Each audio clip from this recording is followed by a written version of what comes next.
দখলদার ইসরায়েলি বাহিনী ফিলিস্তিন এবং ইরানের মধ্যে ভয়ানক যুদ্ধ চলছে।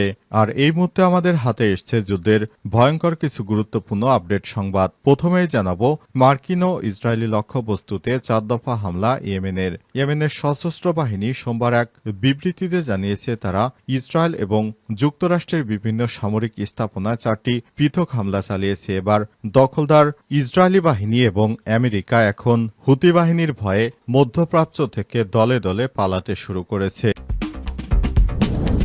এদিকে পোপ ফ্রান্সিসকে নিয়ে যা বললেন ট্রাম্প এবং বাইডেন। পোপ ফ্রান্সিস মারা গেছে, তার বয়স হয়েছিল 88 বছর। দীর্ঘদিন ধরে ফুসফুসে গুরুতর জটিলতায় ভুগছিলেন তিনি। এর আগে ইতালির রোমে একটি হাসপাতালে বেশ কিছুদিন চিকিৎসা চলে তার। এ বিষয়ে যুক্তরাষ্ট্রের সাবেক ও বর্তমান প্রেসিডেন্ট বাইডেন ও ট্রাম্প কি বলেছেন জানাবো বিস্তারিত, সঙ্গেই থাকুন। এবারে জানাবো যুদ্ধবিরতি শেষ, রাশিয়ায় হামলায় ইউক্রেনে নিহত 3। রাশিয়ার প্রেসিডেন্ট ভ্লাদিমির পুতিনের ঘোষিত 30 ঘণ্টার যুদ্ধবিরতি শেষ হয়েছে আজ। ফের রাশিয়া ইউক্রেনে হামলা চালিয়ে 3 জনকে হত্যা করেছে, খবর দ্য গার্ডিয়ানের। এরপর জানাবো যুক্তরাষ্ট্রের সঙ্গে সংলাপের স্থান এবং উদ্দেশ্য সম্পর্কে জানালো ইরান যুক্তরাষ্ট্র প্রত্যক্ষ এবং পরোক্ষ পরবর্তী ওমানে রাজধানী মাস্কোটে অনুষ্ঠিত হবে তাদের আলোচনা। সেখানে পারমাণবিক আলোচনায় ইরানের পক্ষ থেকে মূল দায়িত্ব পালন করবেন আব্বাস আরাগচি এবং যুক্তরাষ্ট্রের বিশেষ দূত উইটকপ। ইরানের পররাষ্ট্র মন্ত্রণালয়ের মুখপাত্র ইসমাইল বাগাই আজ তেহরানে অনুষ্ঠিত সাপ্তাহিক সংবাদ সম্মেলনে তথ্য জানিয়েছে। এবং সর্বশেষ জানাবো 15 দিনের মধ্যে আইন করে আওয়ামী লীগকে নিষিদ্ধ করতে হবে। আগামী 15 দিনের মধ্যে আইন করে আওয়ামী লীগকে নিষিদ্ধের দাবি জানিয়েছে জাতীয় নাগরিক পার্টি এনসিপি। আজ রাজধানীর মোহাম্মদপুরে আওয়ামী লীগের রাজনৈতিক কর্মকাণ্ড নিষিদ্ধ, সংস্কার ও গণপরিষদ নির্বাচনের দাবিতে আয়োজিত বিক্ষোভ মিছিল সমাবেশে দাবি করে দলটি। এ সময় তারা বিএনপি আওয়ামী লীগের মতো ইনিয়ে বিনিয়ে আওয়ামী লীগকে দেশে নির্বাচনের আয়োজনে ব্যবহার করতে চায় বলে অভিযোগ করেছে। এছাড়াও বিএনপি সংস্কার কাজে বাধা দিচ্ছে বলে দাবি করেছে তারা। প্রিয় দর্শক, এতক্ষণ শুনছিলেন সংবাদ শিরোনাম, এবারে বিস্তারিত। তবে তার আগে বন্ধুরা অনুরোধ থাকবে এই সংবাদটিতে একটি লাইক দিন। এই চ্যানেলে আপনি নতুন হয়ে থাকলে আমাদের সংবাদটি দেখতে দেখতে চ্যানেলটি সাবস্ক্রাইব করে রাখুন। কমেন্ট করে বন্ধুরা আপনার মূল্যবান মতামত জানিয়ে দিন আপনি বিশ্বের কোন দেশ থেকে বা বাংলাদেশের কোন স্থান থেকে আমাদের সংবাদটি দেখছেন এবং শুনছেন। আর বন্ধুরা, গাজা যুদ্ধে আপনি যদি নিরীহ ফিলিস্তিনিদের ভালোবেসে থাকেন কমেন্টে ইয়েস লিখে বিশ্ববাসীকে জানিয়ে দিন। এবারে বিস্তারিত।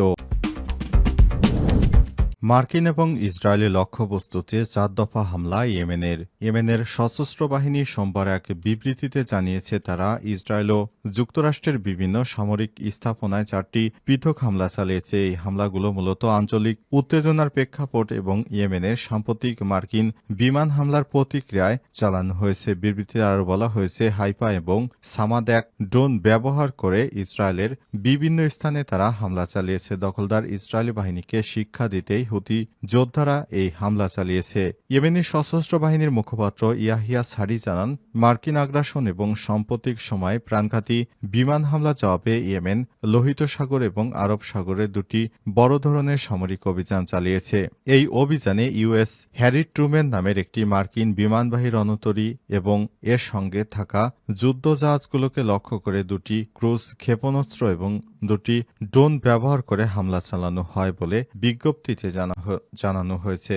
সম্প্রতি ইয়েমেনের মার্কিন বিমান হামলায় একাধিক বেসামরিক নাগরিকের প্রাণহানির ঘটনা ঘটে। এতে আঞ্চলিক উত্তেজনা ক্রমেই বাড়ছে। তার জেরে এই হামলাগুলো চালিয়েছে ইয়েমেন। হুতি নিয়ন্ত্রিত ইয়েমেনের সামরিক বাহিনী বারবার ঘোষণা দিয়েছে যে তারা ফিলিস্তিনি জনগণের পক্ষ থেকে এবং ইসরায়েলি আগ্রাসনের বিরুদ্ধে পদক্ষেপ নিতে সদা প্রস্তুত। সূত্র মেহের নিউজ এজেন্সি। যুক্তরাষ্ট্রের সঙ্গে সংলাপের স্থান এবং উদ্দেশ্য সম্পর্কে জানালো ইরান যুক্তরাষ্ট্র পরোক্ষ সংলাপের পরবর্তী পর্ব ওমানের রাজধানী মাস্কোটে অনুষ্ঠিত হবে বলে জানিয়েছে তেহরান। একই সঙ্গে এই আলোচনার মূল বিষয় হবে পারমাণবিক ইস্যু এবং নিষেধাজ্ঞা প্রত্যাহার বলেও উল্লেখ করেছে দেশটি। ইরানের পররাষ্ট্র মন্ত্রণালয়ের মুখপাত্র ইসমাইল বাগাই তেহরানে অনুষ্ঠিত সাপ্তাহিক সংবাদ সম্মেলনে তথ্য জানান। তিনি আরো বলেন, আলোচনার পরবর্তী রাউন্ড মাস্কাটে অনুষ্ঠিত হবে এবং এটি হবে যুক্তরাষ্ট্রের সঙ্গে পরোক্ষ আলোচনা।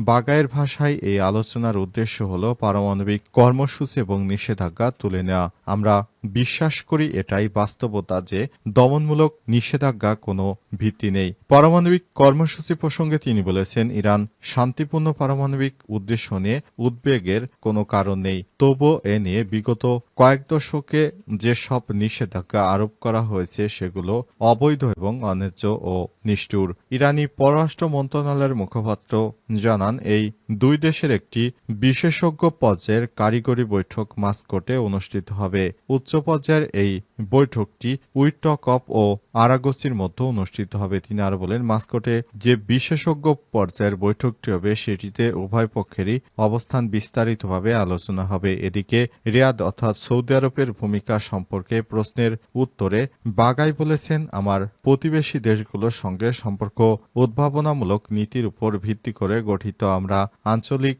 সব দেশের সঙ্গে ঘনিষ্ঠ যোগাযোগ বজায় রেখেছি এবং আমরা এসব পরামর্শ ও সংলাপ চলতে থাকবে। চীন এবং রাশিয়ার প্রসঙ্গে ইরানি মুখপাত্র আরও বলেন, তারা জাতিসংঘ নিরাপত্তা পরিষদের গুরুত্বপূর্ণ সদস্য এবং ইরানের দীর্ঘদিনের বন্ধু ও অংশীদার। তারা সবসময় এই আলোচনায় সম্পৃক্ত থেকে। সূত্র মেহের নিউজ এজেন্সির।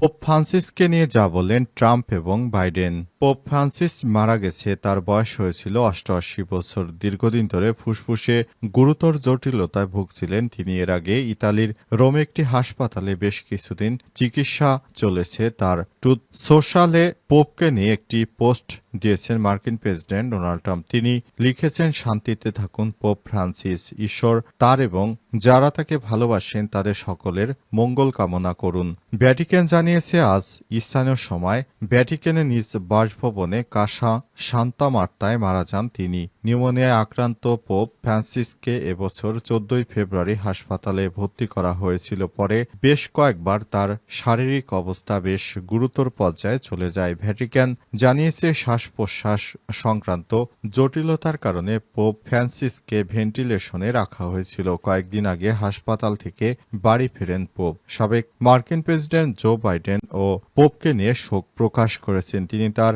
এক্স অ্যাকাউন্টে এক পোস্টে লিখেছেন, আগে তার মতো এত ভালো মানুষ জন্মায়নি। বাইডেন এবং আরও বলেছেন, আমাদের সময়ের একজন চমৎকার নেতা হিসেবে সর্বদা স্মরণীয় হয়ে থাকবেন তিনি। ভ্যাটিকানের দাপ্তরিক ওয়েবসাইট দি হোলি সি এর তথ্য মতে পোপ ফ্রান্সিসের আগের নাম জস মারিও বারগোগ্লিও। জন্ম 1936 সালের 17 ডিসেম্বর। আর্জেন্টিনার বুয়েনোস এরেসের বাবা মারিও আর রেগিনা সিরোভি। ইতালীয় অভিবাসী বাবা মারিও ছিলেন রেলওয়ের হিসাবরক্ষক। কেমিস্ট হিসেবে প্রশিক্ষণ নেওয়ার পর ধর্মের পথে পা বাড়ান